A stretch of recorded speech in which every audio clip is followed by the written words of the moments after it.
News 16 Kerala. യുദ്ധത്തിൽ കൊല്ലപ്പെട്ടത് 67,000 പലസ്തീനികൾ. സമാധാന ചർച്ചയ്ക്കായി ഇസ്രായേൽ സംഘം ഈജിപ്തിൽ.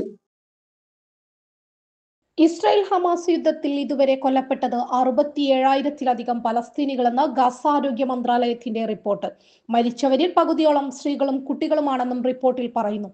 ബോംബാക്രമണം നിർത്താൻ ഇസ്രായേലിനോട് പ്രസിഡന്റ് ഡൊണാൾഡ് ട്രംപിന്റെ നിർദ്ദേശമുണ്ടായിട്ടും ഗാസ കഴിഞ്ഞ 24 മണിക്കൂറിനുള്ളിൽ നടത്തിയ ആക്രമണങ്ങളിൽ 70 പലസ്തീനികൾ കൊല്ലപ്പെട്ടതായി അൽ ജസീറ റിപ്പോർട്ട് ചെയ്യുന്നു. 2 വർഷമായി നീണ്ടു നിൽക്കുന്ന ഗാസയിലെ യുദ്ധം അവസാനിപ്പിച്ച് ഹമാസ് ബന്ദികളാക്കിയവരെ തിരികെ നാട്ടിലേക്ക് കൊണ്ടുവരാനുള്ള പദ്ധതിയുടെ ആദ്യഘട്ടങ്ങൾ ഒരുക്കം മുന്നോട്ടു പോകുമെന്ന് ഇസ്രായേൽ സൈന്യം അറിയിച്ചു.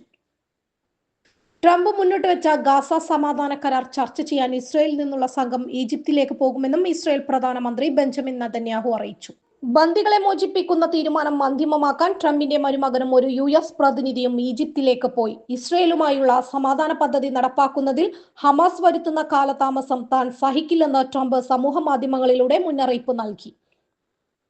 മേഖലയിൽ സമാധാനത്തിനുള്ള ട്രംപിന്റെ പദ്ധതി ചില നിബന്ധനകളോടെയാണ് ഹമാസ് അംഗീകരിച്ചത്. ഇതേ തുടർന്നാണ് ഗാസയിൽ ബോംബാക്രമണം നിർത്താൻ ട്രംപ് ഇസ്രായേലിനോട് നിർദ്ദേശിച്ചത്. ശാശ്വതമായ സമാധാനത്തിന് ഹമാസ് തയ്യാറാണെന്ന് താൻ വിശ്വസിക്കുന്നു എന്ന് പറഞ്ഞുകൊണ്ട് ട്രംപ് ഹമാസിന്റെ പ്രസ്താവനയെ സ്വാഗതം ചെയ്തു. അടിയന്തര വെടിനിർത്തൽ, ബന്ദികളെ മോചിപ്പിക്കൽ, ഗാസയിൽ നിന്ന് ഇസ്രായേൽ സൈന്യത്തെ ഘട്ടം ഘട്ടമായി പിൻവലിക്കൽ എന്നിവയാണ് ട്രംപ് മുന്നോട്ട് വെച്ച പദ്ധതിയിലെ പ്രസക്ത ഭാഗങ്ങൾ. ഇസ്രായേൽ ബന്ദികളെ മോചിപ്പിക്കാനും ഗാസയുടെ ഭരണം പലസ്തീനികളുടെ നേതൃത്വത്തിലുള്ള ടെക്നോക്രാറ്റുകൾക്ക് കൈമാറാനും ഹമാസ് സമ്മതിച്ചു.